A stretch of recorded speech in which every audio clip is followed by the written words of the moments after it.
Ya, ancaman tsunami itu tidak hanya di selatan Jawa, ya, di pantai barat Sumatera, kemudian selatan Jawa, selatan Bali, Nusa Tenggara, sampai ke Papua, di utara Papua, di Maluku juga, di utaranya Sulawesi juga.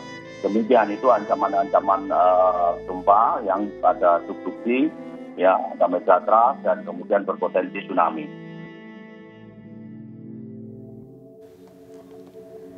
Tengah viral kabar adanya potensi tsunami 20 meter di selatan Pulau Jawa. Hal ini mencuat setelah para ilmuwan di Institut Teknologi Bandung (ITB) mengeluarkan hasil riset yang memprediksi akan ada gempa megatrust yang berpotensi memunculkan gelombang tsunami setinggi 20 meter di selatan Pulau Jawa. Hasil riset yang telah diterbitkan dalam jurnal Nature Scientific Report pada 17 September 2020 tersebut dianggap mengkhawatirkan jika benar-benar terjadi.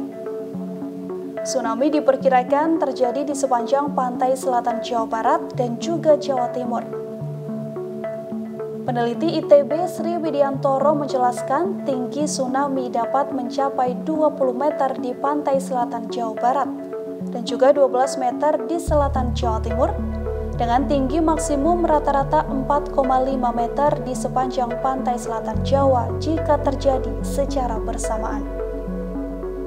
Riset tersebut berdasarkan hasil pengolahan data gempa yang tercatat oleh Stasiun Pengamat Badan Meteorologi, Klimatologi, dan Geofisika, dan juga data Global Positioning System. Riset ini dilakukan sebagai upaya untuk dapat mengurangi potensi bencana atau upaya mitigasi yang dapat dipersiapkan. Sebab, dalam studi ini tidak bicara tentang prediksi kapan gempa besar akan terjadi.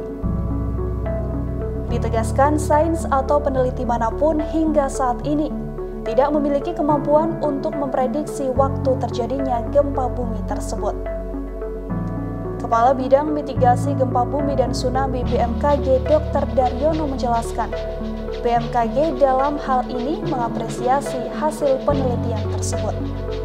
BMKG mengapresiasi penelitian tersebut karena kajian ilmiah yang dilakukan ini mampu menentukan potensi magnitudo maksimum gempa megatrust dan skenario terburuk.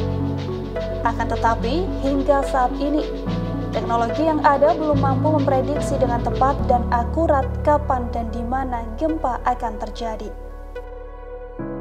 Seperti ini, sebetulnya kita juga sudah paham, masyarakat sudah paham bahwa di daerah-daerah pesisir selatan Jawa itu juga daerah rawan tsunami, cuma memang masyarakat belum tahu bahwa ancamannya setinggi berapa.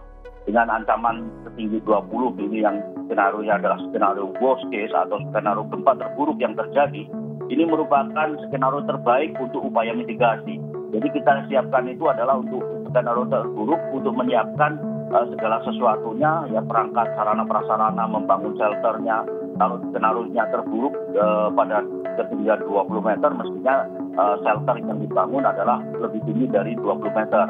Jangan sampai memberikan informasi malah skenario yang katakanlah magnitudo yang bukan terburuk, misalnya magnitudo 7, sehingga magnitudonya ya tsunami yang terjadi hanya 3 meter, dan kemudian yang terjadi malah magnitudo 9, bahkan itu akan menjadi korban. Intinya di sini masyarakat tidak berpanik secara bijak bahwa ancaman tsunami itu tidak hanya di selatan Jawa, seluruh wilayah Indonesia di daerah pertemuan lempeng itu ada ancaman gempa dan tsunami, sehingga saya ingatkan seluruh masyarakat Indonesia juga tetap harus meningkatkan kewaspadaannya. Oleh karena itu, menanggapi ketidakpastian ini, yang perlu dilakukan adalah upaya mitigasi dengan menyiapkan langkah-langkah konkret untuk meminimalkan risiko kerugian sosial, ekonomi, dan korban jiwa. Ia menegaskan informasi hasil kajian ini hendaknya tidak mempertajam kecemasan dan kekhawatiran masyarakat, namun justru harus segera direspons dengan upaya mitigasi yang nyata. Saat ini masyarakat awam menduga seolah dalam waktu dekat di selatan Pulau Jawa akan terjadi gempa dahsyat, padahal tidak demikian. Namun masyarakat ternyata lebih tertarik membahas kemungkinan dampak buruknya daripada pesan mitigasi yang mestinya harus dilakukan. Adapun perihal mitigasi potensi bencana katastrofik itu, masih banyak hal yang bisa dilakukan masyarakat beserta para pemangku kepentingan terkait. Di antaranya, dengan meningkatkan kegiatan sosialisasi mitigasi, latihan evakuasi atau drill, menata dan memasang rambu evakuasi, menyiapkan tempat evakuasi sementara, membangun bangunan rumah tahan gempa, menata tata ruang pantai berbasis resiko tsunami, serta meningkatkan performa sistem peringatan dini tsunami. Riset ini menunjukkan skenario dampak terburuk untuk skenario terbaik dalam mitigasi bencana.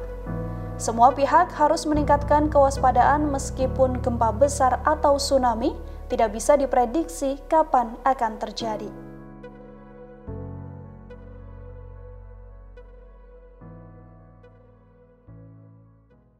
Terima kasih sudah nonton. Jangan lupa like, subscribe, dan share ya.